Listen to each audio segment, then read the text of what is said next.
Hello everyone, once again I'm here with you and today we will discuss vision IAS monthly magazine. ये जून का है and इसमें हम लोग देखेंगे। आज का हम लोग का टॉपिक रहेगा सिक्योरिटी पोर्शन का और इसमें अच्छे से हम लोग देखेंगे। मोस्टली इसमें इंपॉर्टेंट हो जाता है कुछ ऐसे डिफेंस के थ्रू एक लॉन्च किए जाते हैं अलग अलग ऑपरेशंस, अलग अलग कुछ ऐसे डिफेंस में ऐड किए गए हैं वीपन्स। तो ये सारे चीज़ यहाँ से ये इंपॉर्टेंट हो जाता है, तो इसको देखेंगे। So just I request you guys just show your support here and we will bring more videos like this. So now let's start. So today ये हम लोग का है सिक्योरिटी का एंड सिक्योरिटी में हम लोग का फर्स्ट टॉपिक हो जाता है 25 ईयर्स ऑफ कारगिल वॉर। ठीक है, ये इसमें हम लोग थोरली पढ़ेंगे और बेसिकली ना ये सिक्योरिटी इतना इंपॉर्टेंट पोर्शन है जो कि हमारे पेपर 3 के पॉइंट्स अगर हम लोग देखते हैं जीएस पेपर से तो वहाँ से ये मोस्ट इंपॉर्टेंट हो जाता है। और जनरली ये मेंस पॉइंट ऑफ व्यू से इंपॉर्टेंट है, बट अगर हम लोग इसमें प्रीलिम्स का अगर देखते हैं तो प्रीलिम्स में ऐसे कुछ लॉन्च किए जाते हैं, अलग अलग वीपन्स अलग अलग डिफेंस में ऐड किए गए हैं। ठीक है, वॉरफेयर सिस्टम, तो ये सारा चीज़ है इसमें इंक्लूड हो जाता है। लाइक कुछ ऐसे ऑपरेशंस लॉन्च किए गए हैं डिफेंस में, तो इस कारण से ये इंपॉर्टेंट हो जाता है। So now will see one by one. So first है हम लोग का 25 ईयर ऑफ कारगिल वार। तो अभी अभी रिसेंटली ये कारगिल वार का 25 ईयर हुआ, इस कारण से ये न्यूज़ में रहा है। ठीक है, और ये जो इसमें जो कि ऑपरेशन विजय के नाम से भी जाना जाता है। आपको पता है जब पाकिस्तान के साथ वॉर हो रहा था तब ये लॉन्च किया गया था। तो यहाँ पे देखते हैं हम लोग जो ऑपरेशन विजय है ये लॉन्च किया गया था बाय द इंडियन आर्मी, और जो कि जैसे पाकिस्तानी सोल्जर जो इंडिया में इंटर कर रहे थे और उनके मिलिटेंट को कारगिल में, तो उस समय ये एक बात ध्यान रखना है कि कारगिल जो है ये कश्मीर का एक डिस्ट्रिक्ट है। तो उस समय जो ऑपरेशन लॉन्च किया गया था एंड अच्छे खासा इस बीच में वॉर हुआ एंड फाइनली वी ऑन, तो इस कारण से इस चीज़ का नाम रखा गया था ऑपरेशन विजय। एंड ये तो इसको थोड़ा सा ध्यान रखना है।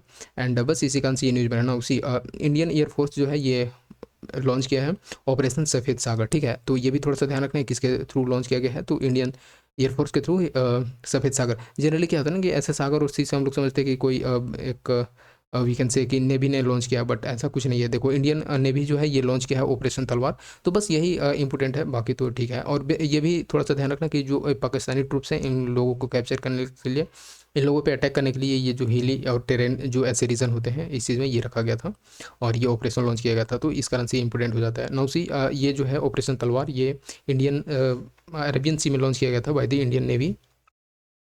तो ये जो इनका इन्फ्लेटेशन देखने को मिल रहा था पाकिस्तानी नेवी का, तो इस कारण से हो जाता है। नौसी अगेन कारगिल विजय दिवस जो है ये ऑब्जर्व किया जाता है जुलाई 26। कभी कभी पूछ लिया जाता है डेट, जनरली अगर 23 का बात करें तो वहाँ पे भी एक पूछा गया था कि किस तरह से जो हम लोग स्वदेशी मूवमेंट है उस चीज़ में कि स्वदेशी डे कब हम लोग सेलिब्रेट करते हैं। तो ऐसा कभी ना कभी पूछा जाता है क्योंकि ये फैक्चुअल होते जा रहा है यूपीएससी, तो थोड़ा सा ये ध्यान रखना है। तो 26 जुलाई को जो है हम लोग विजय दिवस सेलिब्रेट करते हैं, कारगिल विजय दिवस, तो ये भी थोड़ा सा माइंड में रख लेना है। ठीक है, वॉर थिएटर ये बस ऐसी है कुछ, जैसे थिएटर वॉर थिएटर जो होता है ये आपको मेंस के पॉइंट्स ऑफ व्यू से इंपॉर्टेंट है कि किस तरह से आपको जब लिखना होगा किस सिक्योरिटी पर्पज से होता है, तो उस चीज़ में आप मेंशन कर सकते हो। ठीक है, और ये जैसे इस बीच में जब वो लॉन्च किया गया था ये लोकेशन कुछ है जैसे तोलोलिंग, ठीक है, टाइगर हिल, ठीक है, और बटालिक, द्रास, ये जो है इस तरह से, और कासर कोरबटला, तो ये सारा चीज़ जो है इसमें आ जाता है। ठीक है, कमेंसमेंट ऑफ वॉर का देखें तो फाइनली जो होता हुआ था इनके बीच में साइन हुआ था। ठीक है, और signing off the Lahore declaration 1999 में उस चीज़ को फिर सेटल कर दिया गया। ठीक है, तो ये चीज़ यहाँ से समझ सकते हो। और पाकिस्तानी आर्मी जो थे वो खुद को सरेंडर कर दिए थे इंडियन आर्मी के पास, तो ये चीज़ इसमें ध्यान रखना। ना उसी जैसे कुछ हम लोग को मोस्ट इंपॉर्टेंट है यहाँ से अगर हम लोग बात करते हैं की बैटल फ्रॉम ड्यूरिंग कारगिल वार। ठीक है, तो ये सारा रीज़न जो हम लोग को मेन देखने को मिलता है, जैसे यहाँ से इंडर रिवर क्रॉस करा तो ये कारगिल यहाँ पे देख रहे हो, तो यहाँ से ये चीज़ है कुछ NH1 ये क्रॉस किया हुआ है, ये रीज़न आ जाता है। NH301 यहाँ पे है। ठीक है, ये पॉइंट है इतना 5.40, ये सी लेवल से ऊपर देखने को मिल रहा है। देखो ये जो है सीगार रिवर, ये भी थोड़ा सा ध्यान रखना है, ये कुछ ऐसे पूछा जाता है। ठीक है, जब न्यूज़ में रहता है तो उसके जो अराउंड का कुछ ऐसे इंपॉर्टेंट रहता है वो इंपॉर्टेंट हो जाता है। नौसी ये भी है सिंगो रिवर, ये भी थोड़ा सा ध्यान रखना है। एक टाइगर हिल का ये लोकेशन देख लो, पॉइंट देख लो। ठीक है, और तोलोलिंग का ये चीज़ हो जाता है।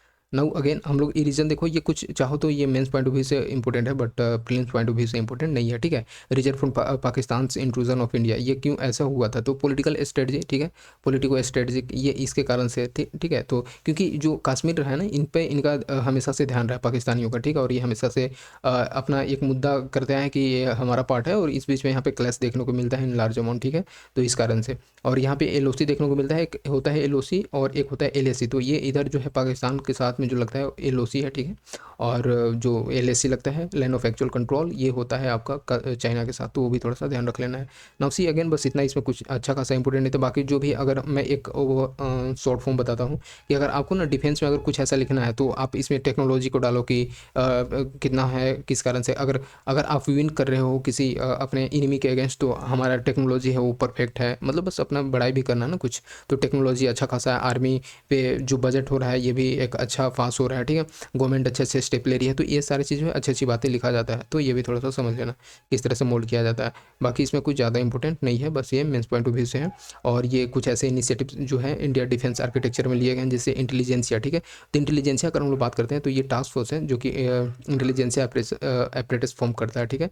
और जैसे NTRO का बात करते हैं तो ये फॉर्म किया था 2004 में बनाया गया था, नेशनल टेक्निकल रिसर्च ऑर्गेनाइजेशन, ठीक है, जो कि इसका मेन जो पर्पस है कि किस तरह से नेशनल जो क्रिटिकल इंफ्रास्ट्रक्चर है उसको हैंडल करना और उसको प्रोटेक्शन करना, और साथ ही साथ साइबर रिलेटेड जो भी इशू हैं उसको हैंडल करना, इसका मेन काम हो जाता है NTRO का। तो ये 2004 में बनाया गया था, पुराना है, थोड़ा सा ध्यान रख लेना। नाउ सी ये मल्टी एजेंसी जो है ये सेंटर भी इस्टेब्लिश किया गया था, ठीक है, जो कि इसके अंदर में है। और बाकी जो है ये DIA, डिफेंस इंटेलिजेंस एजेंसी, ये भी जो है ये ना ये ट्राई सर्विस है, ये भी थोड़ा सा ध्यान रखना। और आपको पता है कि इस बार 2024 में किस तरह से डिफेंस से रिलेटेड बहुत सारे ऐसे क्वेश्चन पूछे गए, 2-3 क्वेश्चन, तो उस कारण से भी थोड़ा सा ध्यान में लेकर के चलना है कि हाँ थोड़ा सा शिफ्ट हो रहा है, तो ये भी समझ लेना, ठीक है। अब एक रडार सैटेलाइट 2 जो है ये रिसैट 2, ये भी लॉन्च किया गया था। ये बेसिकली पूछेगा किसके द्वारा लॉन्च किया गया, तो इसरो, और इसरो इसमें हमेशा से आगे रहा है। इसरो एंड DRDO का ही इंपॉर्टेंस रहता है ज़्यादातर इसमें, अगर हम लोग डिफेंस सेक्टर में बात करते हैं, ठीक है। तो ये रडार इमेजिंग सैटेलाइट है जो कि ऑल वेदर ये कैपेबिलिटी है, ठीक है, ये किसी भी वेदर किसी भी कंडीशन में ये वर्क करता है रडार सैटेलाइट, ठीक है। तो ये थोड़ा सा ध्यान रखना, जो कि इसरो के द्वारा लॉन्च किया गया है।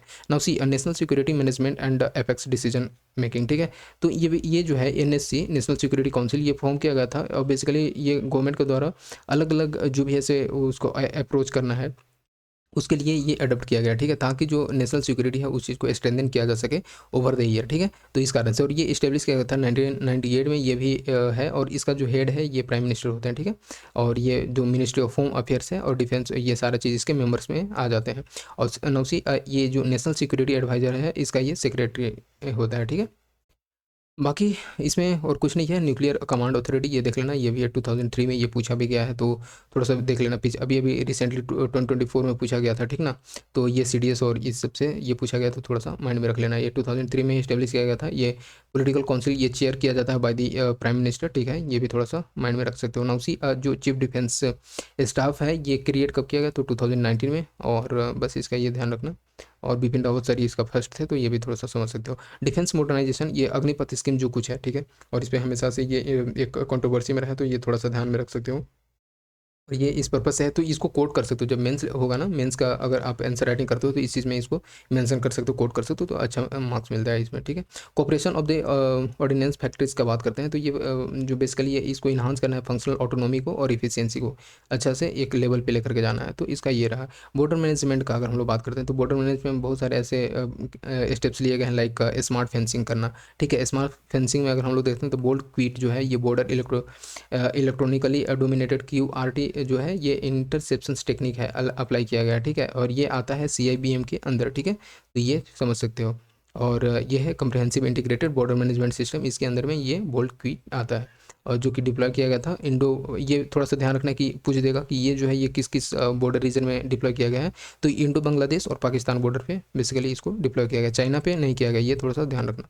और border infrastructure and management scheme जो है ये सेंट्रल सेक्टर स्कीम है, ये समझ सकते हो। और जनरली जो भी ऐसे बॉर्डर से रिलेटेड और सिक्योरिटी से रिलेटेड रहता है तो सेंट्रल सेक्टर स्कीम ही आते हैं, तो ये भी थोड़ा सा आप माइंड अप्लाई कर सकते हैं। वाइब्रेंट विलेज प्रोग्राम बेसिकली इसमें प्रमोट करना और सेंट्रली स्पॉन्सर्ड स्कीम है, सेंट्रल सेक्टर नहीं है, सेंट्रली स्पॉन्सर्ड है। इसमें थोड़ा सा ये कंट्रीब्यूशन है, स्टेट का भी कंट्रीब्यूशन रहेगा, ठीक है, जिसमें कि ऐसे विलेज को ना जो बॉर्डर एरियाज में विलेज हैं उनको डेवलप करना है एक लेवल पे, और बेसिकली इसमें जो नॉर्थ साइड के जो बॉर्डर एरियाज हैं नॉर्थ ईस्टर्न रीजन का, उनको डेवलप करना है एक लेवल तक, ताकि एक अच्छे से वहाँ पे एक टूरिज्म प्रमोट हो सके, लोगों को वहाँ जाए, और जिसके कारण से थोड़ा सा जो इन्फिल्ट्रेशन है इनिमी का उसको थोड़ा सा टैकल किया जा सके। लाइक अरुणाचल प्रदेश में देखने को मिलता है, हिमाचल प्रदेश, सिक्किम एंड उत्तराखंड एंड लद्दाख में ये देखने को मिल रहा है। तो एक और चीज़ है यहाँ पे देख लो कि ऑल वेदर रोड एंड ट्यूनल्स जो है, जो कि अटल ट्यूनल के नाम से जाना जा रहा है, जैसे एक एग्जांपल हम लोग लेते हैं तो ये कनेक्ट करता है मनाली एंड लाहौल स्पीति को। देखो जैसे ना इसका अगर हम लोग बात करते हैं तो ये जियोग्राफी पॉइंट ऑफ व्यू से थोड़ा सा इंपॉर्टेंट हो जाता है, वो भी लोकेशन से, ठीक है। तो ये लाहौल एंड स्पीति, मनाली टू लाहौल स्पीति को ये ऐड करता है अटल टनल, तो ये समझ सकते हो। और ये जो है ये पास है सिंकुला ला, बेसिकली पास को बोलते हैं, तो ये आता है, ये ऑल वेदर रोड जो है ये इसके अंदर में है, ठीक है। तो ये समझ लो। कंक्लूजन में वही है, थोड़ा अच्छा अच्छा बात लिखो या फिर अपना वे फॉरवर्ड लिखो कि किस तरह से और उसको अगर स्ट्रेंथन करना है और अपने अपने आर्मी को और भी फैसिलिटी प्रोवाइड होनी चाहिए, बजट में इंक्रीमेंट देखने को मिलना चाहिए, तब जाकर के अच्छे से उस चीज़ को टैकल किया जाएगा। न्यू न्यू जो टेक्नोलॉजी है, ठीक है, उसको इसमें ऐड होना चाहिए, अलग से इक्विपमेंट को लाना चाहिए, ठीक है। तो ये चीज़ होगा। नाउ सी नेक्स्ट अगेन ये हम लोग देखेंगे नेशनल सिक्योरिटी स्ट्रेटजी, इसमें क्या क्या है, ठीक है। तो ये कॉमन एलिमेंट है एनएसएस का, नेशनल सिक्योरिटी स्ट्रेटजी का, जैसे फॉर एग्जांपल कि स्ट्रेटजिक डिटरेंस होना चाहिए और like territorial integrity and sovereignty होना चाहिए, ये तो होता ही है। इकोनॉमिक, मैरीटाइम और साइबर फूड सिक्योरिटी, ये सारे इसका एलिमेंट हो जाते हैं। और counter terrorism and internal security इसका पर्पस है, प्लस में nuclear policy and non proliferation. तो ये सारा चीज़ जो है एनएसएस का एक कॉमन एलिमेंट में आता है, ठीक है। तो ये न्यूज़ में इस कारण से रहा कि सीडीएस जो है ये कंटेस्ट किए थे कि किस तरह से एनएसएस का जरूरी है, ठीक है। तो उस चीज़ को डिबेट में हुआ था और ये इसका क्या इंपॉर्टेंस है, इस कारण से ये न्यूज़ में रहा है। अब हम लोग देख लेते हैं एनएसएस है क्या, ठीक है। तो एनएसएस बेसिकली एक कॉन्साइज समरी है, ये जैसे कंट्री के कोई भी ऐसे एक स्ट्रेटजिक और ऑब्जेक्टिव इसका इसके अंदर में रहता है कि हम लोग को किस तरह से कंट्रीज़ के जो सिक्योरिटी है उस चीज़ को इन्हांस करना है, ठीक है। और जो भी ऐसे कोई एक्सटर्नल चैलेंजेस आ रहे हैं अपने कंट्रीज़ में, ठीक है, उस चीज़ को टैकल करना है, ठीक है। तो ये एड्रेस करता है ट्रेडिशनल और नॉन ट्रेडिशनल थ्रेट्स को, ठीक है, जो कि और साथ ही साथ अपॉर्चुनिटी एंड अपडेटेड ये पीरियडिकली, ठीक है। तो ये इसका काम ही है कि जो भी कोई ऐसे थ्रेट्स है, बाहर का थ्रेट्स है, उस चीज़ को कैसे टैकल करना है, तो बेसिकली इसका ये वर्क हो जाता है। तो एनएसएस का ये ध्यान रखना। बाकी अच्छा कुछ इसमें अच्छा खासा कुछ ऐसे इंपॉर्टेंट नहीं है, ठीक है।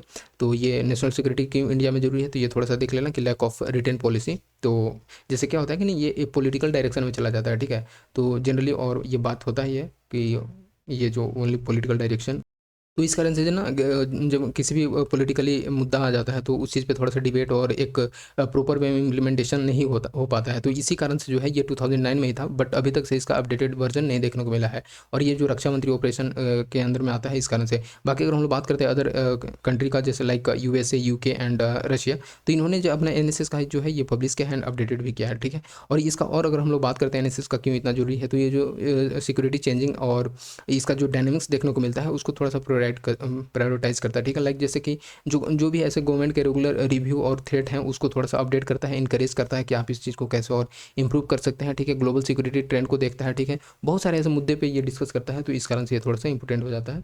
तो ये थोड़ा सा अपने पॉइंट से समझ सकते हो।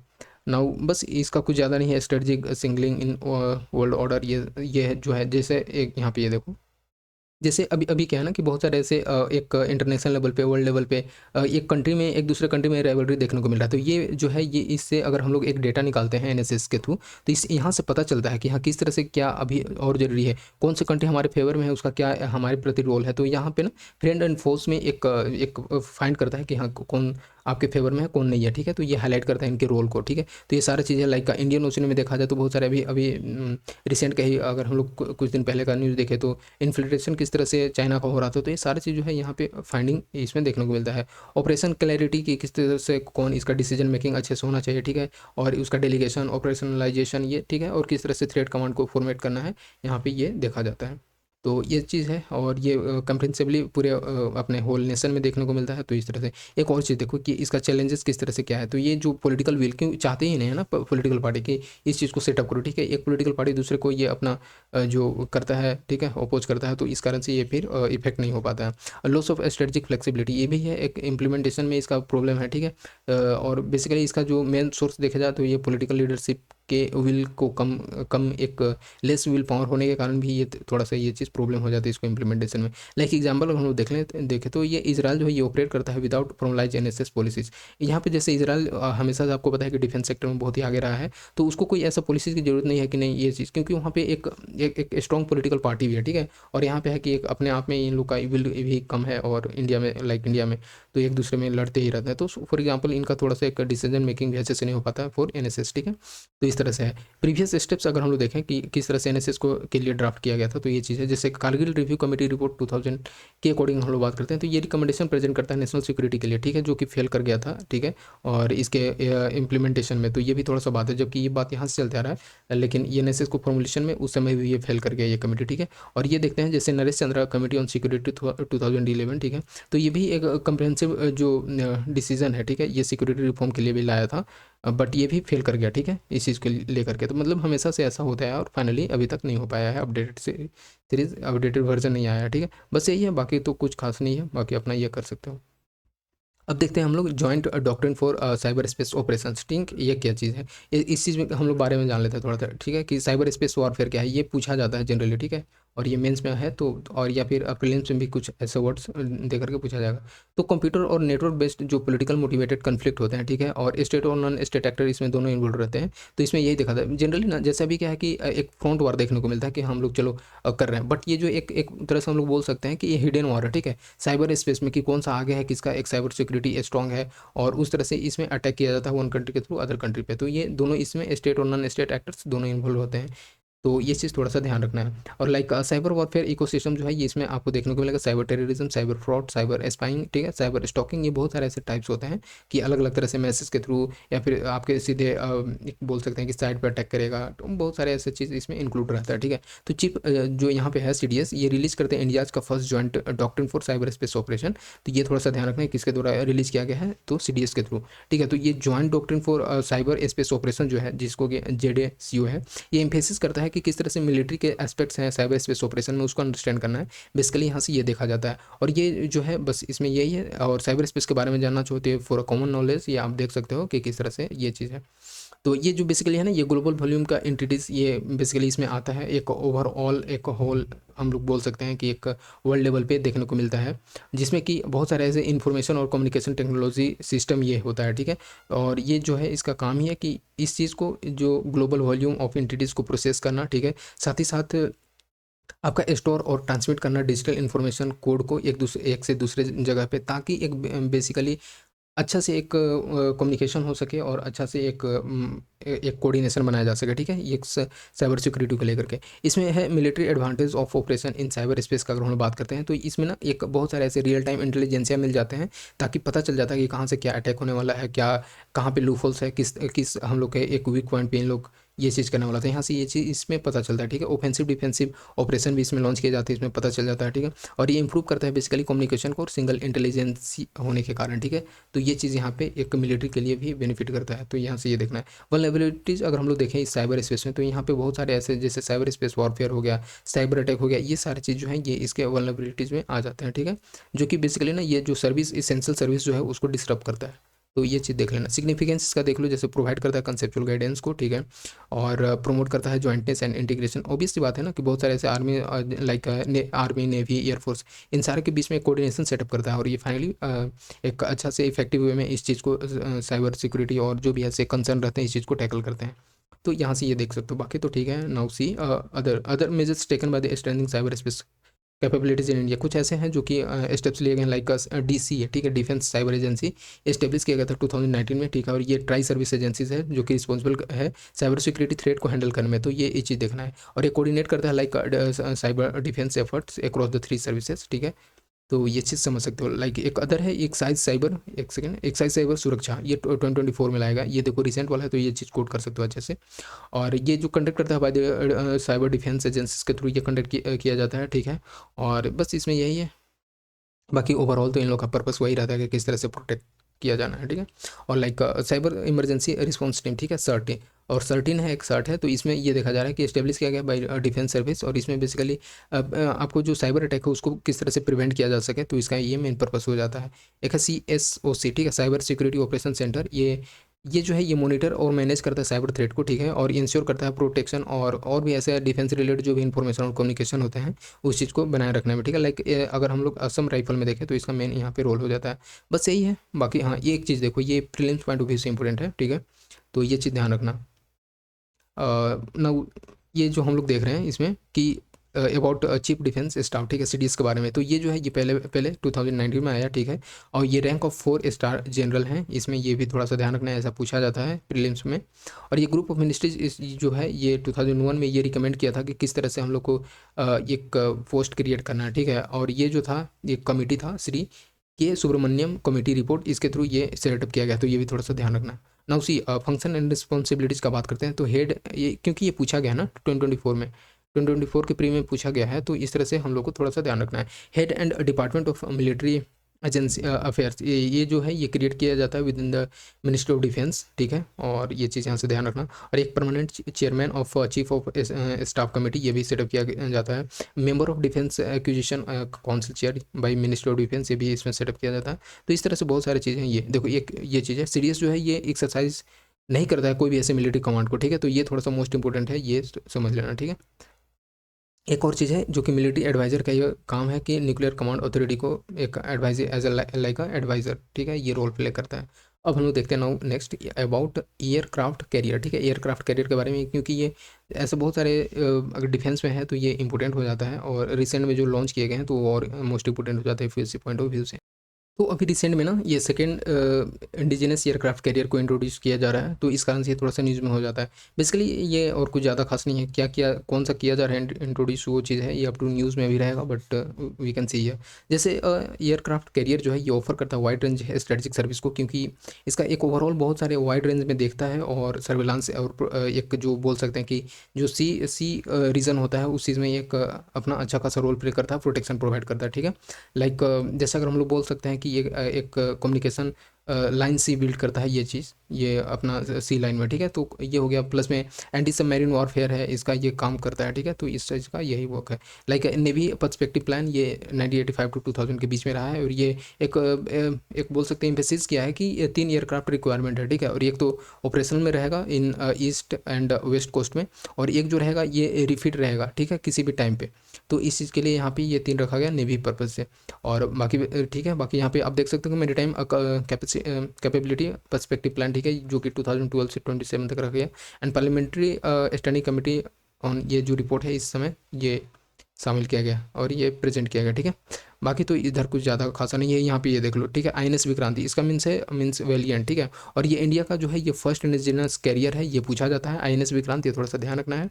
एंड ये जो है ये कंस्ट्रक्ट किया गया बाई कोचिन शिपयार्ड, ये जनरली पूछ लिया जाता है कि कौन सा कंपनी लॉन्च किया है या फिर बनाया कंस्ट्रक्ट किया है, तो कोचिन शिपयार्ड ने ये first indigenous carrier INS Vikrant को लाएगा, ठीक है, जो कि आईएनएस विक्रमादित्य जो है ये लाएगा था about from the Russia, and ये जो है ये 2014 से ये वर्क कर रहा है, ठीक है।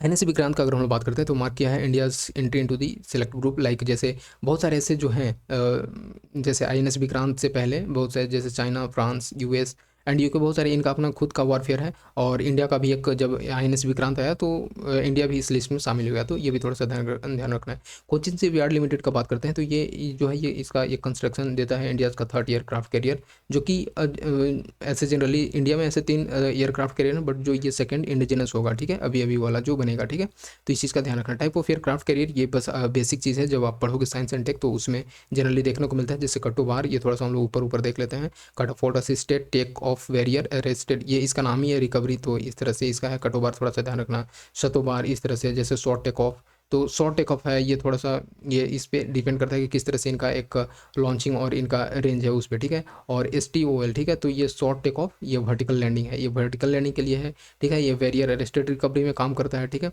और ये चीज़ है कटापोल्ट असिस्टेड, तो ये चीज़ है यहाँ पे।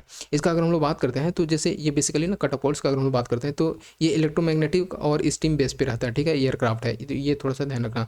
और इसमें और चीज़ हम लोग देखते हैं तो ये जो है ये ऑपरेट किया जाता है बाय यूएस, ठीक है, तो ये चीज़ रखना है। और इसमें तो ठीक है, हम लोग अभी इंडिया का ये नहीं है, फ्रांस में भी है, ठीक है, और फुजियान में भी है चाइना का, तो ये चीज़ है। और ये लॉन्च करता है एयरक्राफ्ट, बहुत सारे ऐसे हैवी पेलोड हैं उसको, उसके लिए भी ये बढ़िया फंक्शन करता है, ठीक है, वेल फॉर्म में, ठीक। और ये जो है हाई डेवलपमेंट एंड मेंटेनेंस इसका कॉस्ट है इसका, तो ये थोड़ा सा ठीक है, ये वर्क भी अच्छा कर रहा है तो इतना मेंटेनेंस तो है इसका, ठीक है। और इसका देखो इसकी जम, ठीक है, इसकी जम फॉर एयरक्राफ्ट लॉन्च, ये विदाउट कटअपोल्स करने का मतलब कि इसमें कुछ स्टीम और इलेक्ट्रोमैग्नेटिक का नेसेसरी नहीं है इस चीज़ में, और ये ऐसे ही जंप करता है, तो इस चीज़ है। ये जो है इंडिया का इसका है, पूछ देगा कि किस में इंडिया है, तो ये सतोबार है, ठीक है, तो इंडिया इसमें है, जैसे लाइक इसमें एग्जांपल अगर हम बात करते हैं तो INS Vikramaditya and INS Vikrant इसमें आते हैं, चाइना में भी है और इसमें रसिया में भी है, ठीक है। तो ये चीज़ है, ये जो है ये जो है एयरक्राफ्ट, और जैसे कि अगर बहुत सारे से हैवी पेलोड है उसको लॉन्च नहीं कर सकता है, ठीक है। तो इसका एक थोड़ा सा डिमेरिट बोल सकते हैं। तो इस तरह से ये चीपेस्ट टाइप का है, ठीक है। और बस यही है। बाकी तो ठीक है। नेक्स्ट नाउ सी, ये है कि कुछ ऐसे टर्म्स हैं जैसे कि ब्राउन वाटर फोर्स, ठीक है। तो ब्राउन वाटर फोर्स जो है ये ऐसे नेवी का ऑपरेशन है जो कि रिस्ट्रिक्ट किए जाते हैं, लाइक जो शोर एरिया रहता है उस चीज़ में, ठीक है। तो ये थोड़ा सा ध्यान रखना है। और जहाँ पे बेसिकली मतलब जो मडी वाटर रहते हैं उस रीजन में। ग्रीन वाटर फोर्स का अगर हम लोग बात करते हैं तो कहीं भी एक वाइड रेंज तक जा सकती है नेवी, तो इस चीज़ पे है। एक है ब्लू वाटर फोर्स, तो ब्लू वाटर फोर्स जो है ये वास्ट और डीप ओशन में इसका वर्क है। तो इस तरह से है, बाकी तो इसमें ज़्यादा कुछ ऐसे इंपॉर्टेंट नहीं है। Now aircraft carrier versus submarines, तो ये बेसिक चीज़ है, तो इसको पढ़ लेना, ठीक है, कि क्या डिफरेंस है। इसको थोड़ा सा समराइज़ करने का भी और मेमोराइज़ करने का भी कोशिश करना। अब देखते हैं हम लोग फोरेंसिक साइंस। फोरेंसिक साइंस में क्या है, रिसेंटली जो है ये अगर हम लोग बात करते हैं यूनियन कैबिनेट जो है ये इन्होंने एक सेंट्रल सेक्टर स्कीम को अप्रूव किया, और इसका नाम है बेसिकली, ये थोड़ा सा ध्यान रखना, national forensic infrastructure enhancement scheme, ठीक है। और इसका जो वर्क रहेगा 2025, मतलब इट मीन्स कि अभी से recent 2024 to 2025 and then 28 to 29। तो ये थोड़ा सा ध्यान रखना कि अभी लॉन्च किया गया है ये स्कीम। तो ये स्कीम जो है ये अप्रूव किया है इन कंटेक्स्ट टू, इसमें बेसिकली ना ये एक्सपेक्ट करता है कि किस तरह से जो वर्कलोड है फोरेंसिक साइंस का और लेबोरेटरीज में उस चीज़ को और भी बढ़ाने का, क्योंकि होता है ना कि अभी बहुत कम है और लोड ज़्यादा आ जाता है तो एफिशिएंटली वर्क नहीं हो पाता। तो इस चीज़ को लेकर के इसमें किया गया है। लाइक जैसे अगर हम लोग बात करते हैं भारतीय साक्ष्य अभियान, ठीक है, साक्ष्य अधिनियम, ठीक है, भारतीय साक्ष्य अधिनियम 2023 जो है ये मैंडेट करता है कि फोरेंसिक इन्वेस्टिगेशन जो है फॉर ऑफेंसेस, जैसे कुछ ऐसे इन्वॉल्विंग पनिशमेंट है जो कि 7 ईयर और मोर, तो इस चीज़ में है, ये थोड़ा सा ध्यान रख लेना है। एंड उतना कुछ इसमें अच्छा खासा इंपॉर्टेंट नहीं है, बट बस इसमें कुछ कंपोनेंट हैं जो कि अप्रूव होते हैं इसके अंदर। लाइक ये देखो NFSU, ठीक है, नेशनल फोरेंसिक साइंस यूनिवर्सिटी, इसमें इस्टेब्लिश किए गए हैं। एक और है central forensic science laboratories and NFSU Delhi, तो ये थोड़ा सा समझ सकते हो। फाइनेंशियल आउटले का बात करते हैं इस स्कीम का, तो ये प्रोवाइड किया जाएगा by the ministry of home affairs, ठीक है, और इसका अपना बजट के थ्रू, तो ये थोड़ा सा समझ लेना है, ठीक। तो इसका ये बाकी तो ठीक है। देखो अबाउट फोरेंसिक, तो इसमें जनरली ना ये बस ऐसे स्टैटिक्स है। तो फोरेंसिक जो है बेसिक मैं यहाँ पे एक ओवरव्यू दे रहा हूँ कि ये इन्वॉल्व करता है वैसे जैसे साइंटिफिक मेथड के थ्रू टेक्निक्स अप्लाई करके कि किस तरह से किसी भी ऐसे कुछ क्राइम किए गए हैं उस चीज़ को एब्जॉर्व करना, या फिर उस चीज़ को हम लोग को एक फाइंडिंग करके उस रिप्रेजेंट करना, ठीक है। और कोई भी ऐसे जैसे कोई क्राइम किया तो उसको कैसे उसके बाद सो निकालना है, ठीक है। बहुत सारे ऐसे इस चीज़ में इम्प्लीमेंट किया जाता है अलग अलग मेथड, तो इस चीज़ को यहाँ पे देखना है, ठीक है। तो इस चीज़ में देखो फोरेंसिक जो है इसमें बहुत सारे ऐसे साइंटिफिक मेथड और टेक्निक्स इन्वॉल्व होते हैं जिसमें कि क्राइम को इन्वेस्टिगेट किया जाता है, ठीक है। तो ये चीज़ समझ सकते हो ना उसी। ये जो है बहुत सारे ऐसे जैसे इसमें इन्वॉल्व होते हैं, लाइक कलेक्टिंग, प्रिजर्विंग, ठीक है, और एनालाइज करना फिजिकल एविडेंस को, ठीक है, ताकि जो भी ऐसे कुछ कोर्ट के सामने, कोर्ट ऑफ लॉ के सामने उस चीज़ को प्रेजेंट किया जा सके। एंड देन टेक्निक जो है कुछ यूज होते हैं, like DNA analysis, fingerprint analysis and ballistics, और ये टॉक्सिकोलॉजी, ठीक है, डिजिटल फोरेंसिक, ये सारे से जो है ये इलेक्ट्रॉनिक डिवाइसेस के लिए थोड़ा सा है इसमें इंक्लूड किया जाता है। देखो सिग्निफिकेंस क्या है फोरेंसिक का, तो फोरेंसिक जो है ये क्रिमिनल इन्वेस्टिगेशन है इसमें, और पर्टिकुलरली जहाँ पे जैसे टेस्टिमनी जो जनरली क्या होता है, कुछ कुछ ऐसे क्राइम रहते हैं जो कि कोई कर देता है, ठीक है, क्राइम किया, बट वो एविडेंस को कलेक्ट करना ही मुश्किल हो जाता है। तो वो कुछ माइनर ऐसे होते हैं टेस्टिमनी, उस चीज़ को कैसे उस चीज़ को विटनेस के तौर पे रखना, तो वो सारा चीज़ इसमें आ जाता है। डेटरेंस अगर हम लोग बात करते हैं तो ये भी एक प्रोवाइड करता है इसका डेटरेंस के तौर पे। तो ये फोरेंसिक जो है ये डेटर करता है पोटेंशियल क्रिमिनल को, ठीक है, क्योंकि जैसे होता है ना कोई बच करके नहीं जाएगा, तो एक डिटरेंस प्रोवाइड करता है कि अगर मैं ऐसा चीज़ क्राइम करता हूँ विच इज़ इम्पॉसिबल, मतलब इट मीन्स कि if you suppose that it is impossible for finding our crime, ठीक है, तो but it is not possible any more, और ये जो अगर फोरेंसिक आता है तो ये अच्छा वर्क कर देता है और ऐसे ऐसे क्राइम को कैच करता है, ठीक है। तो यहाँ से हो जाता है। एक देखो डिजास्टर विक्टिम आइडेंटिफिकेशन, तो इसका भी एक काम है। तो ये सारा चीज़ जो है ओवरऑल इसका एक बोल सकते हैं पॉजिटिव है, ठीक है, फोरेंसिक का। नाउ बहुत सारे ऐसे चैलेंजेस हैं, लाइक इंफ्रास्ट्रक्चर भी अभी अच्छा नहीं है, ठीक है, बहुत सारे ऐसे लिमिटेड लेबोरेटरीज है, इस कारण से तो अभी ये रिसेंट लॉन्च किया, ठीक है। क्वालिटी और स्टैंडर्डाइजेशन के कारण भी ये थोड़ा सा कमी है इस चीज़ में, ठीक है।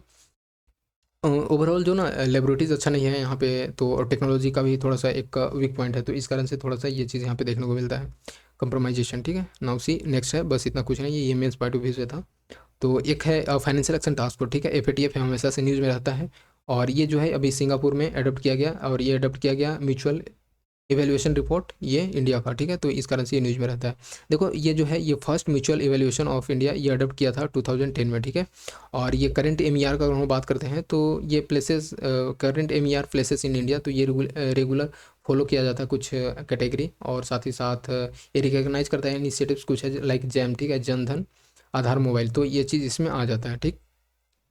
और कुछ और है लाइक ट्रिनिटी और stringent revolution on cash transaction, तो ये सारा चीज़ जो है इसके अंदर में देखने को मिलता है एमईआर के अंदर में, ठीक। एमईआर और देखो एमईआर ऑफ एफएटीएफ क्या है, ठीक है, तो एमईआर जो है ये असेसमेंट है, कंट्री का मेजर्स करता है कि किस तरह से मनी लॉन्ड्रिंग जो है उस चीज़ को कैसे टैकल करना है, तो इस चीज़ के अंदर ही देखने को मिलता है। और एफएटीएफ भी इसी पर्पज से बनाया गया था, ठीक है, फाइनेंशियल एक्शन टास्क फोर्स, ठीक। तो ये चीज़ यहाँ से आ जाता है, बाकी ये सब बेसिक चीज़ है, तो यहाँ से तो कुछ नहीं है, बाकी ये उतना खासा इंपॉर्टेंट नहीं है। बस ये है कि किस तरह से एब्यूज़ होता है तो उस चीज़ को फाइनेंशियली किस तरह से प्रोटेक्ट किया जाना है, तो ये चीज़ आ जाता है। देखो इसका ना ए टू मेन कंपोनेंट है लाइक इफेक्टिवनेस रेटिंग और टेक्निकल कंप्लायंस असेसमेंट, ठीक है। तो इस चीज़ में होता है कि किस तरह से एक इफेक्टिवनेस शो करता है एमईआर में कि बहुत सारे ऐसे असेसमेंट को रिप्रेजेंट करना इस चीज़ के सामने कि किस तरह से मनी लॉन्ड्रिंग हो रहा है, और उस चीज़ को आप एफएटीएफ के सामने उसको प्रेजेंट करना, और टेक्निकल कंप्लायंस असेसमेंट भी रखना, तो ये इसका एक मेन कंपोनेंट हो जाता है। कुछ कैटेगरीज हैं ये कंट्रीज एमईआर के अंदर में लाइक इरेगुलर फॉलो अप करते हैं, जैसे मोस्ट कैटेगरीज इसमें देखिए 24 हैं, इंक्लूड इंडिया भी इसमें आ जाता है, यूके, ये सब इटली और इसके अंदर में है, ठीक है। जो भी ऐसे ये सारे चीज़ जो है ये G20 के मेंबर्स हैं इसमें, तो ये समझ सकते हो। और इन्हांस फॉलो अप में देखे हैं, ये रेगुलर फॉलो अप में है और ये इन्हांस फॉलो अप में, ठीक है। तो ये जो कंट्री हैं इनका एक सिग्निफिकेंट डिफिशियंसीज है, ठीक है। तो ये इंक्लूड करते हैं ऐसे डेवलप्ड कंट्रीज कुछ कुछ हैं लाइक यूएस, ऑस्ट्रेलिया एंड ये सारे, ठीक है। आईसीजीआर रिव्यू ये हाई रिस्क और कोई भी ऐसे जुरिस्डिक्शन जो होता है वो मॉनिटर किया जाता है इसके अंदर, तो इस तरह से है हम लोगों ने देखा। तो चलो ठीक है, नाउ सी एक और चीज़ यहाँ पे देख लेते हैं, significance of being placed in regular follow up category. तो रेगुलर फॉलो अप ये जो तीन कैटेगरी हम लोगों ने देखा अभी, रेगुलर फॉलो अप और बैलेंस, तो इस चीज़ में क्या फ़ायदा है, ठीक है। तो एक सेकेंड, हाँ, रेगुलर और इन्हांस फॉलो अप में तो हम लोग यहाँ पे देखते हैं रेगुलर फॉलो अप का, तो ये फाइनेंशियल स्टेबिलिटी और इंटीग्रिटी का बात करता है इसमें, ठीक है। ये डेमोन्स्ट्रेट करता है कि किस तरह से स्टेबिलिटी फाइनेंशियल सिस्टम में स्टेबिलिटी और इंटीग्रिटी को मेंटेन करके रखना है, इसका एक अच्छा इफेक्टिव और पॉजिटिव सेंस में है। प्लस में ग्लोबल फाइनेंस मार्केट एक्सेस इसका एक बेटर है इसमें, और यूपीआई ग्लोबल एक्सपेंशन इसमें देखने को मिलता है कि ये सपोर्ट करता है ग्लोबल एक्सपेंशन को, ठीक है, लाइक यूपीआई जो है इस चीज़ में, तो ये समझ सकते हो, ठीक है। और बाकी ठीक है, ये कुछ है इसका एफएटीएफ हमेशा सब समझते आए कि ये सबसे पहले इस्टेब्लिश किया गया था 1989 में लाइक G7 समिट जब हुआ था, ठीक है, तो इस चीज़ में, और ये कहाँ पे हुआ था, पेरिस में, उस समय इस चीज़ को अडोप्ट किया गया था। इसमें मेंबर 38 मेंबर्स कंट्रीज देखने को मिलता है लाइक रसिया भी है इसमें, एंड कुछ ऐसे भी रिसेंट है जैसे इंडिया जो है ये मेंबर बना था 2010 में, कुछ ये समझ सकते हो, ठीक है। और अभी अभी हम लोग बात करते हैं तो रसिया इसका मेंबर नहीं है, थोड़ा सा ये ध्यान रखना है, एफएटीएफ का मेंबर नहीं है। एफएटीएफ स्टाइल जो है ये रीजनल बॉडीज है, ठीक है, जिसमें कि 9 रीजनल बॉडीज हैं जो कि इस्टेब्लिश किया गया basically for the purpose of कि किस तरह से इंटरनेशनल स्टैंडर्ड को डिसमिनेट करना है, ठीक है। और बाकी जैसे कोई भी ऐसे मनी लॉन्ड्रिंग के जो केसेस हैं उस चीज़ को कैसे कम्बाइट करना है, ठीक है, टेररिज्म को, फाइनेंशियल फाइनेंसिंग ऑफ टेररिज्म को कैसे करना है, तो और साथ ही साथ ये सारा चीज़ इसमें देखने को मिलता है। कुछ की रोल है लाइक इंटरनेशनल फाइनेंशियल सिस्टम को उसके इंटीग्रिटी को मेंटेन करके रखना है, तो ये चीज़ हम लोगों ने तो ओवरऑल देख ही लिया, ठीक है। फाइनेंशियल इंक्लूजन कैसे करना है, तो ये सारा चीज़ इसके अंदर में आ जाता है। ग्रैंड ब्लैक लिस्ट ये थोड़ा सा इंपॉर्टेंट है, एफएटीएफ के 2 लिस्ट हैं, ठीक है, जिसमें कि कुछ कंट्री को आइडेंटिफाई किया जाता है जो कि मनी लॉन्ड्रिंग जो होता है अपने कंट्रीज़ में, अपने स्टेट्स में जो अच्छे से नहीं कर पाते हैं उस चीज़ को, तो उस चीज़ को डाल दिया जाता है इस ग्रे और ब्लैक लिस्ट के कैटेगरीज में, ठीक है। तो ग्रे लिस्ट का अगर हम लोग देखें तो इसके अंदर में जो है ना कि जो मनी लॉन्ड्रिंग होता है वो बहुत ज़्यादा वहाँ पे देखने को मिलता है वैसे कंट्रीज़ में, ठीक है। तो उस जगह पे एफएटीएफ के थ्रू उस चीज़ को ग्रे लिस्ट में ऐड कर दिया जाता है। तो now see I am correcting here, ये ग्रे लिस्ट में बेसिकली वो एक हाई लेवल का इसमें मॉनिटरिंग देखने को मिलता है। तो इसमें कंट्रीज जो ऐसे कंट्रीज जो रहते हैं ये तो खुद को इंप्रूवमेंट करने के लिए कोशिश करते हैं, जैसे कहीं भी ऐसे पार्टिकुलर कंट्री में अगर ज़्यादातर मनी लॉन्ड्रिंग और ये सारे एंड ऑल केसेस देखने को मिलता है, तो इस चीज़ को अपने खुद लेवल पे इसको इंप्रूवमेंट करने का आता है, तो उस चीज़ को ग्रे लिस्ट में डाल दिया जाता है अगर उसका कैटेगरी और उसका लिस्ट अगर सही है तो, ठीक है। बट अगर ब्लैक लिस्ट में अगर देखने को मिलता है तो यहाँ पे ठीक है, बट ये कॉल ऑफ एक्शन होता है, बट यहाँ पे हाई रिस्क का जुरिस्डिक्शन इसमें देखने को मिलता है, ठीक है। और ऐसे कंट्रीज जो होते हैं ये सीरियस स्ट्रेटेजिक डिफिशियंसीज इसमें देखने को मिलता है, तो इस सारे चीज़ को ये ब्लैक लिस्ट कर दिया जाता है। एंड देन इसके कुछ ऐसे रूल्स एंड रेगुलेशन है कि अगर उसको ब्लैक लिस्ट में डाल दिया जाता है तो कंट्री स्टेप नहीं ले सकते हैं कुछ, या फिर उनको फंडिंग या फिर फाइनेंशियल असिस्टेंट में इनको दिक्कत हो जाएगा। तो इस तरह से इनका ये वर्क करते हैं, ठीक है ना। उसी बस ऐसे ही ये मेंस में है कि किस तरह से वर्क करता है, lack of effectiveness, marginalisation of global south voice, ठीक है। तो ये सारा चीज़ देखने को मिलता है। अब हम लोग देख रहे थे कुछ ऐसे न्यूज़ इन शॉर्ट्स, कुछ कुछ हैं जो कि मोस्ट इंपॉर्टेंट है, लाइक यूएनएससी, ठीक है, यूनाइटेड नेशन सिक्योरिटी काउंसिल, ये इसका देख लेना है। ये इसमें ना अभी इलेक्ट हुए हैं लाइक डेनमार्क, ग्रीस, ठीक है, पाकिस्तान, पनामा और सोमालिया टू ये चीज़, ठीक है। तो ये सारी चीज़ें अभी इलेक्टेड हैं इसमें, ये सारे कंट्रीज़। और हर एक साल देखा जाए तो ये 5 नॉन परमानेंट मेंबर्स इसमें आते हैं, ठीक है, जो कि टोटल 10 में, ठीक है। तो इसमें देखा जाए कि यूएनएससी में ये 2 ईयर का टर्म होता है, और उसके बाद फिर दूसरे कंट्रीज़ को इसमें ऐड किया जाता है, और ये वर्क करता है ऑन द सेक्रेट बैलेट पे, इसके थ्रू ये चूज किया जाता है। यूएनएससी का कुछ हम लोग देखें तो इसका हेडक्वार्टर न्यूयॉर्क में देखने को मिलेगा। इनका जेनेसिस का बात करते हैं तो 1945 में लाया गया था, और इसमें 6 प्रिंसिपल ऑर्गन है ये यूनाइटेड नेशन का, मतलब जो यूनाइटेड नेशन का जो 6 प्रिंसिपल ऑर्गन है उसमें यूएनएससी एक इंपॉर्टेंट रोल है, एक मेन ऑर्गन है, ठीक है। मेंबर का बात करते हैं तो इसमें 15 मेंबर देखने को मिलता है, like 5 permanent and 10 non permanent, और जो कि ये 2 ईयर का टर्म रहता है, और इसको हमेशा से चेंज किया जाता है, लाइक बैलेट पेपर के थ्रू इसका होता है सिलेक्शन, ठीक है। परमानेंट मेंबर में हम लोग देखते हैं तो चाइना, जो वीटो का बात है ना यहीं से आता है, China, France, Russia, UK and US. Function इसका देखा जाए तो ये प्राइमरी रिस्पॉन्सिबिलिटी को होल्ड करता है, like internal peace and security को मेंटेन कर, but they I can say yeah, this country are playing with us with our I can say integrity और समथिंग। बेसिकली अब आपको पता है कि जैसे ये सारे जो कंट्रीज़ हैं, Russia and China and all, ये हमेशा से वॉर में लगे रहते हैं, ठीक है। और ये बात करते हैं कि इंटरनेशनल पीस का, तो यू कैन सी हियर क्या कि, तो ये किस तरह से वर्क करते हैं, ठीक है। एक तरह से शांति फैलाना है, बट हमें ही उस चीज़ को करना है, ठीक है। तो खैर कोई नहीं, नाउ सी ये मल्टीलेटरल पीस ऑपरेशन, ये मल्टीलेटरल पीस ऑपरेशन, एक second, what happened to it, okay okay okay. SIPRI SIPRI जो है ये एक, तो ये जो सिपरी यहाँ पे देख रहे हो, तो इसने लॉन्च किया है एक ऑपरेशन, मल्टीलेटरल पीस ऑपरेशन 2023 में, जिसका नाम है डेवलपमेंट एंड ट्रेंड्स, ठीक है। तो ये इस चीज़ से है, बहुत सारे जो कि बेसिकली मल्टीलेटरल पीस ऑपरेशन से रिलेटेड है, उस चीज़ को कैसे टैकल करना है। इसमें कुछ है मल्टीलेटरल पीस ऑपरेशन में कुछ फाइंडिंग्स देखने को मिलता है, लाइक अगर यूनाइटेड नेशंस के द्वारा अगर कुछ कंडक्ट किए हैं largest number of multilateral peace operation, तो ये यूनाइटेड नेशन के थ्रू ऑपरेट किए गए हैं, और ये 20 के अराउंड, ठीक है। इंडिया जो है ये हाईएस्ट कंट्रीब्यूटर है इस चीज़ में, जो कि military operations for UN peace keeping में, और ये हमेशा से रहा, शुरू से ही रहा है, ठीक है। नेम आपको पता होगा, इसी के कारण ये लॉन्च किया गया था ड्यूरिंग वर्ल्ड वॉर, तो ठीक है। तो ये चीज़ यहाँ पे समझ सकते हो। नाउ 63 मल्टीलेटरल पीस ऑपरेशन जो है ये यहाँ पे देखने को मिलता है, और इसमें से कि 37 कंट्रीज जो एक्टिव है। लार्जेस्ट डिप्लॉयमेंट का अगर बात करता हूँ अपनी मल्टी पीस कीपिंग फोर्स, तो ये जो है ये सब सहारन अफ्रीकन में देखने को मिलता है। एंड नाउ सी प्रोजेक्ट 28, ऐसे कुछ प्रोजेक्ट हैं जनरली जो यूपीएससी के प्रीलिम्स पॉइंट ऑफ व्यू से पूछा जाता है। आईएनएस किल्टन, ठीक है, ये नया नाम आ रहा है, जो कि वन प्रोजेक्ट है प्रोजेक्ट 28 के अंदर में, P28 के अंदर में आता है। ये है एंटी सबमरीन वॉरफेयर, ठीक है। और ठीक है, ये अभी ब्रूनी गया था as a part of operational deployment, तो इस कारण से ये न्यूज़ में रहा। Now see again something about P28, तो इसका एम है basically for building for indigenous anti submarine warfare को बिल्ड करना, ठीक है। तो इस चीज़ में आता है। देखो कुछ ऐसे फीचर्स हैं इस एंटी सबमरीन वॉरफेयर कॉर्वेट्स का, कि ये इक्विप करता है लाइक एंटी एयरक्राफ्ट गन, इसमें देखने को मिलता है, टर्पीडो देखने को मिलता है, टर्पीडो लॉन्चर, ये सारा चीज़ जो है ये कैरी करके चलता है, ठीक है।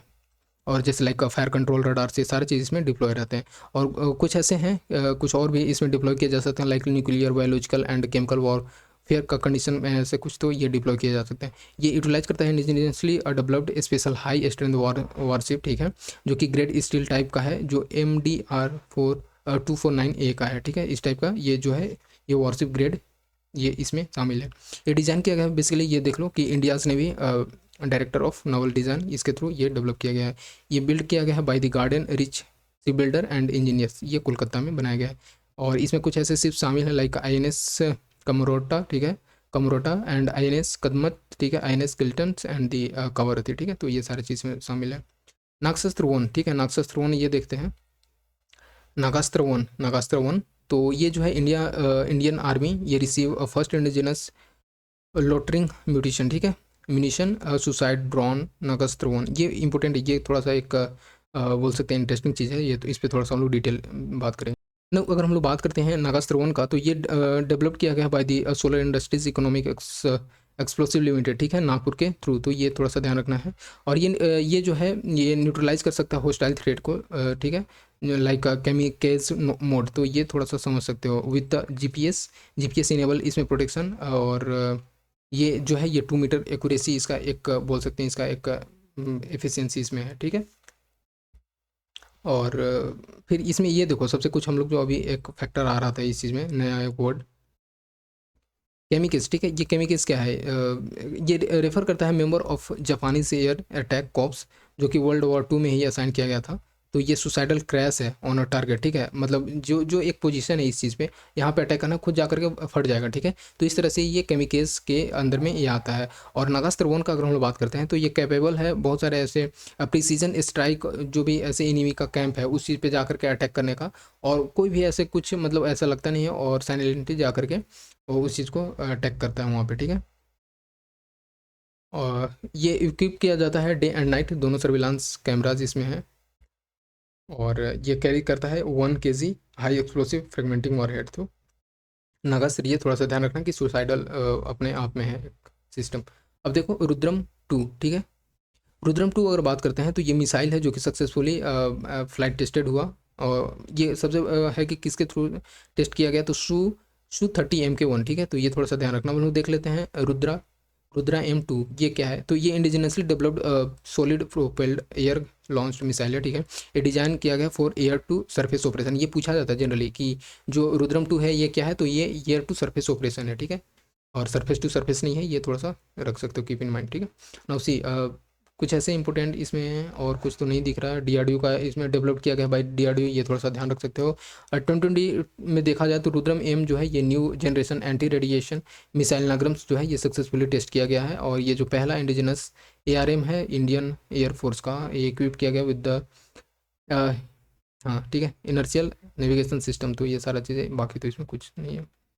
अब देखो ये चीज़ है, ये माइक्रोवेव ऑब्सक्योर चैफ रॉकेट, ठीक है। MOCR इसको बोला जा रहा है। डीआरडीओ जो है ये हैंड किया गया है, एक दूसरे के दिया लाइक मीडियम रेंज माइक्रो, ये बेसिकली इंडियन नेवी को प्रोवाइड किया है, ठीक है। डीआरडीओ पूछा जाएगा किसके थ्रू बनाया गया, तो डीआरडीओ के थ्रू, ठीक है। MOCR, ठीक है, medium range microwave obscurant chaff rocket, ठीक है। ये थोड़ा सा ध्यान रखना।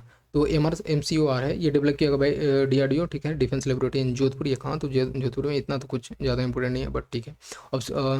ऑब्सक्योर रडार सिग्नल्स, ये रिड्यूस करता है डिटेक्शन को, ठीक है। और इससे अच्छा होता है बच करके इस पर अटैक किया जा सकता है एनिमी पे।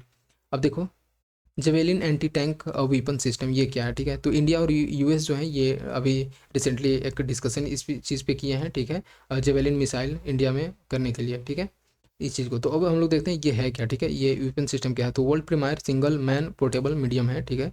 और ये है एंटी टैंक वीपन सिस्टम।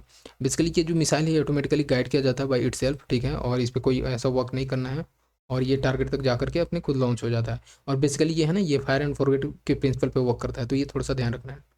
और इसमें फायर एंड फॉरगेट में क्या होता है कि एक बार छोड़ दे अपने आप टारगेट को जाकर के हिट करेगा, तो बेसिकली इसके अंदर ये देखने को मिलता है। और ये सेफली जो है ये फायर किया जा सकता है बिल्डिंग के अपने अंदर से, ठीक है। और बंकर से भी ये किया जा सकता है, तो इसका ये बेनिफिट है।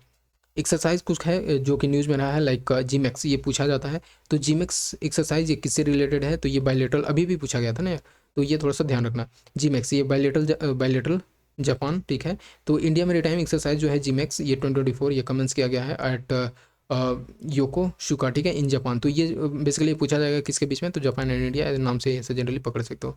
और this is the 8th addition, ये ठीक है, जो कि 2012 से ही चलते आ रहा है। Now see one second exercise Hopex, ये है एक्सरसाइज होपेक्स, ये जो कि जॉइंट मिलिट्री एक्सरसाइज है। ये देखने को मिलता है इंडियन एयरफोर्स एंड इजिप्टियन के एयरफोर्स के बीच में, ठीक है। तो ये पूछा जा सकता है कि होपेक्स किसके बीच में है, तो इजिप्ट प्लस इंडियन एयरफोर्स के बीच में है, ठीक है। तो ये थोड़ा सा समझ सकते हो।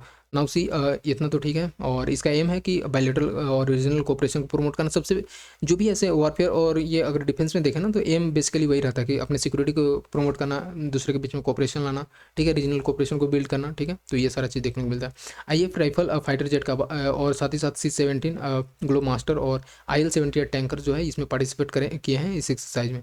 लोकेशन देखने को मिला Egypt. Now that's all and we end up with this magazine. और ये जो जून का था हम लोगों ने सिक्योरिटी का पूरा कंप्लीट किया। And I hope you will find it good, and if